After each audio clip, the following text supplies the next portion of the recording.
ગાંધીનગરમાં આવેલા ગિફ્ટ સિટીમાં રાજ્ય સરકારના નશાબંધી અને આબકારી વિભાગ દ્વારા દારૂ પીવાની મંજૂરી અપાઈ છે. રાજ્ય સરકાર દ્વારા ગિફ્ટ સિટીમાં લીકર પરમિશનને લઈને એક ગાઈડલાઈન જાહેર કરવામાં આવી છે, જે મુજબ માત્ર અધિકૃત કામ કરતા કર્મચારીઓને જ દારૂની છૂટ અપાઈ છે. આ સિવાય માત્ર મુલાકાતીઓને જ દારૂ પીવાની મંજૂરી છે. બહારથી આવતા મુલાકાતીઓએ દારૂ માટે અધિકૃત અધિકારી પાસેથી મંજૂરી લેવાની રહેશે. તેમજ હેલ્થ પરમિટ, વિઝિટર પરમિટ ધારકો અને ટુરિસ્ટ પરમિટ ધારકો દારૂનું સેવન નહીં કરી શકે.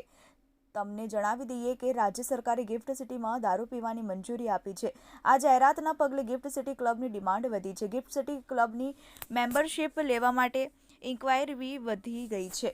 નવાઈ લાગે તેવી વાત એ છે કે ગુજરાત સરકારની જાહેરાત બાદ માત્ર 48 કલાકમાં જ 107 લોકોએ ગિફ્ટ સિટી ક્લબની મેમ્બરશિપ મેળવી છે. એવું જાણવા મળ્યું છે કે ડિમાન્ડને પગલે ગિફ્ટ સિટી ક્લબની મેમ્બરશિપનો પણ ભાવ પણ વધી શકે તેવી શક્યતા છે. Bureau report, TV18 news, Gandhinagar.